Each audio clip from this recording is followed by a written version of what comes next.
আসসালামু আলাইকুম। ভারতের সাথে বাংলাদেশের যেই ভারতের একপাক্ষিক আগ্রাসন চলছে, এটাতে বাংলাদেশের একটা লাভ হয়েছে। সেটা হচ্ছে পুরো জাতি আমরা এক, দেশের প্রশ্নে দেশপ্রেমের জন্য আমরা এক জায়গায় চলে এসেছি। এটা হচ্ছে বাংলাদেশের লাভ। আর ভারতের কিছু মূর্খ ধর্মান্ধ যেসব এই যে বিজেপি আরএসএস যেগুলো আছে, শুভেন্দু অধিকারী সহ যারা এসব করছে, ওদের তো বাথরুম করার পায়খানা নাই, কয়দিন হাগার জন্য গুও থাকবে না পেটের মধ্যে। কারণ খাইতে পাবে না তো গু কোত্থেকে আসবে? হাগারও দরকার হবে না, বাথরুমেরও দরকার হবে না। আমাদেরকে থ্রেট করা হচ্ছে, ট্রিটমেন্ট দিবে না, ওদের হোটেলে আমাদেরকে থাকতে দেবে না। আলহামদুলিল্লাহ, আমি খুব খুশি হয়েছে যে বাংলাদেশের মানুষ ওই দেশে ঘুরতে যাবে না। পাকিস্তানে ঘুরতে যাব, অনেক সুন্দর সুন্দর জায়গা আছে পাকিস্তানে। পোর্ট এন্ট্রি ভিসা নিয়ে যাবেন, এখানে কোনো ভিসা টিসা লাগবে না, ঢুকে যাবেন, ঘুরে টুরে চলে যাবেন। পাকিস্তানের ভাইয়েরা আপনাদেরকে আদর আপ্যায়ন করবে। সো পাকিস্তান যাবেন। যারা ব্লগ করেন, বিভিন্ন ইন্ডিয়ান জামা কাপড় নিয়ে করতেন, কসমেটিক্স নিয়ে করতেন, পাকিস্তানের জামা কাপড়ের মান অনেক ভালো। বিভিন্ন প্রোডাক্ট, বিভিন্ন ইলেকট্রিক সামগ্রী আমরা পাকিস্তান থেকে আনবো, ইন্ডিয়া থেকে আনবো না। আমি বাংলাদেশের যারা কিনা বিজনেস করেন তাদের কাছে অনুরোধ থাকবে পাকিস্তানের সাথে সম্পর্ক আরো সুদৃঢ় করার। গ্যারান্টি দিলাম, এই বাংলাদেশের উপরে যদি কোনো বিদেশি আগ্রাসন, যে কোনো পৃথিবীর যেই দেশেরই আগ্রাসন আসুক, সবার আগে বাংলাদেশের মানুষের সাথে পাকিস্তান দাঁড়াবে। অতএব তাদের অর্থনৈতিক যে ভিত, সেটা মজবুত করার জন্য আমরা তাদের কাছ থেকে জিনিস কিনবো, আমাদের জিনিস তারা কিনবে, তাদের সাথে সাংস্কৃতিক, অর্থনৈতিক, রাজনৈতিক সব ধরনের একটা সম্পর্ক হইতে হবে।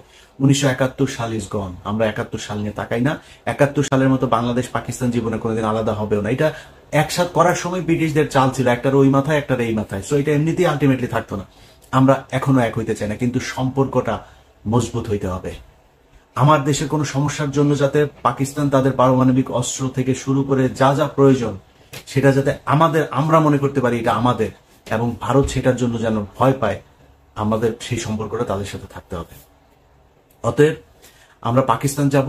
যারা চিকিৎসক, আপনাদের কাছে অনুরোধ, আমাদের এখন সবচেয়ে বড় সমস্যা যেটা আমরা মনে করছি, যে না পারতে অনেক মানুষকে ভারতে যেতে হয়। আপনাদের বাংলাদেশের চিকিৎসকদের কাছে হাত জোর করে অনুরোধ করছি, বাংলাদেশে অনেক খারাপ ডাক্তার আছে, অনেক খারাপ হাসপাতাল আছে, অনেক ভালো মানুষও আছে। অতএব ভালো মানুষ ডাক্তার যারা আছেন, ভালো মানুষ বিজনেসম্যান যারা আছেন, আপনাদের কাছে অনুরোধ, গাজীপুর, নারায়ণগঞ্জ, সাভার, অন্তত এইসব জায়গাগুলোতেও, বিভাগীয় শহর, এই জায়গাগুলোতে যদি বড় বড় কিছু ভালো ভালো হসপিটাল করেন, যেটার এই ডাকাতি করবে না, রিপোর্ট করার নামে, টেস্ট করার নামে মানুষের গলা কাটবে না, এরকম অন্তত সারা বাংলাদেশে 10 জন মানুষকে আপনারা নাই, 10 জন মানুষ 10টা জায়গায়, বিভাগীয় শহরগুলো সহ ঢাকার এই শহরতলি জায়গাগুলোতে কয়েকটা হাসপাতাল করেন। আমার বিশ্বাস বাংলাদেশের মানুষ এখানে যদি ভালো ট্রিটমেন্ট পায় তাহলে বিদেশে যাবেন। আপনাদের কাছে অনুরোধ, ডাক্তারদেরকে এগিয়ে আসতে হবে। সো আপনারা এটার ব্যবস্থা নেন।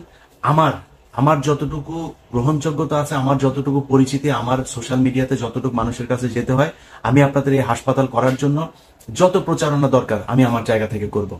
সবগুলো ক্ষেত্রে আমি আপনাদের সাথে থাকবো। আপনাদের কাছে অনুরোধ, এই চিকিৎসা খাতটাকে একটু বাঁচান, বাংলাদেশের মানুষ যাতে আর ইন্ডিয়াতে চিকিৎসার জন্য যেতে না হয়।